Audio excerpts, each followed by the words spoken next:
Hello everyone, সবাইকে welcome to my channel. তো আজকে আমি আলোচনা করব দশম শ্রেণী বাংলা একটি গুরুত্বপূর্ণ সাজেশন নিয়ে। তো তোমাদের একটি প্রবন্ধ রয়েছে হারিয়ে যাওয়া কালিকলম, সেখান থেকে আমি সম্পূর্ণ বড় 5 মার্কের প্রশ্ন আলোচনা করব। তো তোমরা ভিডিওটি শেষ পর্যন্ত দেখো। আর যারা এখনও এই চ্যানেলটিতে নতুন তারা অতি অবশ্যই সাবস্ক্রাইব করে পাশে থাকবে এবং তোমাদের বন্ধুদের কাছে অতি অবশ্যই শেয়ার করে দেবে। তো চলো প্রশ্নগুলো দেখে নিই। তোমাদের 5 মার্কে রচনাধর্মী প্রশ্ন আসবে 5 নম্বর। তাই এক দাগে দিয়েছি, তাই কেটে কাগজের মতো সাজ করে নিয়ে আমরা তাতে হোম টাস্ক করতাম। কিসে হোম টাস্ক করা হতো এর বিবরণ দাও। Very very important question. এগুলো যা দিচ্ছি তোমরা খাতায় নোট করে নাও। আর যারা এই পিডিএফটি নিতে যাও তারা ভিডিওটি শেষ পর্যন্ত দেখো। আমি ভিডিওর শেষে আমি বলে দেবো একটি নাম্বার, সেটি দিয়ে তোমরা হোয়াটসঅ্যাপ করবে এবং সেটি সংগ্রহ করে নিতে পারবে। তো 2 দাগে চলি। ভাবি, আচ্ছা আমি যদি যীশু খ্রিস্টের আগে জন্মাতাম প্রাবন্ধিক, তাহলে কিভাবে কলম তৈরি করতেন বা কলম ব্যবহার করতেন? প্রবন্ধ অনুসারে লেখো এই প্রাবন্ধিক কলম সম্পর্কে কোন কোন তথ্য জানিয়েছেন। 3 দাগে আসি। আশ্চর্য সবাই আজ অবিলুপ্তর পথে। কোন জিনিস আজ অবিলুপ্তর পথে?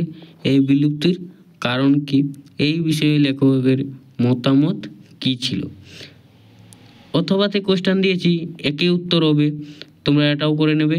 আশ্চর্য সবাই আজ অবিলুপ্তর পথে, সবাইরই পরিচয় দাও।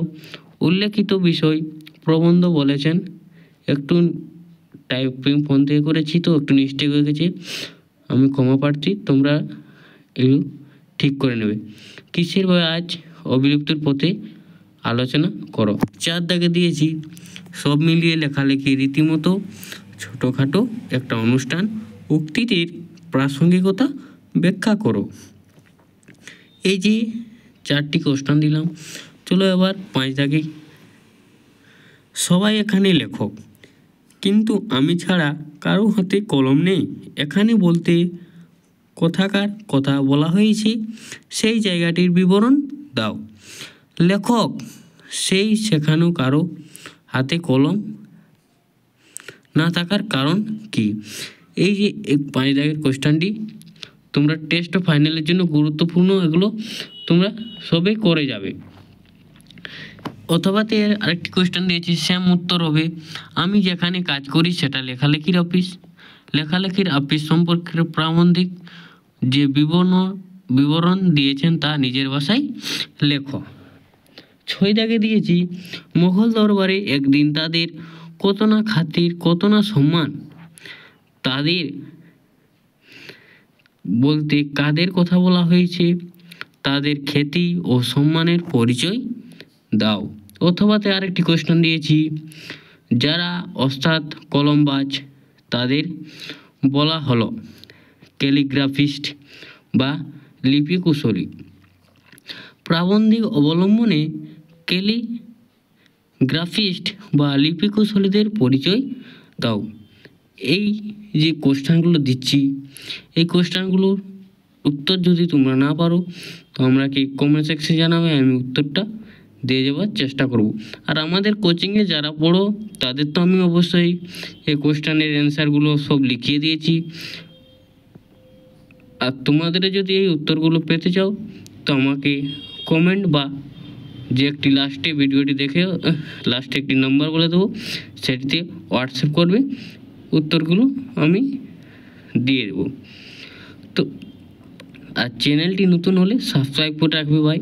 দেখো তোমাদের জন্য আমি অনেক পরিশ্রম করি, ফ্রিতে পড়াই। দেখো তোমরা একটু সাহায্য করলে কিছু যায় আসে না, তোমাদের ভালোর জন্য যা কিছু করছি। তো 7 দাগে চাষি দোয়াচ্ছি কত রকমের হতে পারে, না দেখলে বিশ্বাস করা শক্ত। কত রকমের দাওয়াতের কথা বলেছেন বক্তা। বিভিন্ন প্রকার দাওয়াত সম্পর্কে তিনি যে তথ্য দিয়েছেন তা আলোচনা করো। 8 দাগে দিয়েছি ফাউন্টেন পেন বাংলায় কী নামে পরিচিত? নামটি কার দেওয়া? ফাউন্টেন পেনের জন্ম ইতিহাস লেখো। হারিয়ে যাওয়া কালিকলম প্রবন্ধে কালিকলমের প্রতি প্রাবন্ধিক যে ভালোবাসা প্রকাশ পেয়েছে তা আলোচনা করো। অথবা আরেকটি দিয়েছি, তারা হয়তো বুঝবেন কলমের সঙ্গে আমাদের কি সম্পর্ক, কারা বুঝবেন সে সম্পর্কে কেমন ছিল। Very very important question. 10 দাগে দিয়েছি হারিয়ে যাওয়া কালিকলম প্রবন্ধে যেসব প্রবাদ বা প্রবচন ব্যবহৃত হয়েছে তার প্রাসঙ্গিকতা আলোচনা করো। এই যে আমি 10টি 5 নম্বরের কোয়েশ্চেন দিয়েছি সেগুলো তোমরা অতি শীঘ্রই করে নাও।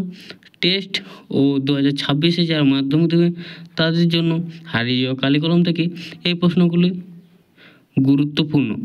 তো তোমরা আশা করি সকলে পারবে। তো চলো আর একটু শুরু করা যায় এখান থেকে। যারা এখনও এই চ্যানেলটি সাবস্ক্রাইব করোনি তারা অতি অবশ্যই সাবস্ক্রাইব করবে এবং পাশে থাকা বেল আইকনটি নোটিফিকেশন অন করে রাখবে, যাতে ভিডিও সঙ্গে সঙ্গে তোমরা সবার আগে পেতে পারো। তো যারা এই পিডিএফ নিতে চাও শুধুমাত্র তারাই এই নম্বরটিতে হোয়াটসঅ্যাপ করবে। তো চলো, এই যে এই প্রশ্নগুলি দিয়েছি সেগুলো তোমরা করে যাবে। যারা 2026-এ মাধ্যমিক পরীক্ষা ও তোমাদের নভেম্বর মাসে টেস্ট পরীক্ষা রয়েছে তোমরা অতি অবশ্যই এগুলো করে যাবে। সকলেরই ভালো রেজাল্ট হবে ও ভালো মার্কস আনতে পারবে। তো চলো, আর সাবস্ক্রাইব করে রাখবে বন্ধুরা, ঠিক আছে? ততক্ষণ তোমরা একটি নতুন ভিডিও নিয়ে আসছি, ততক্ষণ তোমরা সুস্থ ও ভালো থেকো। সবাইকে অসংখ্য ধন্যবাদ।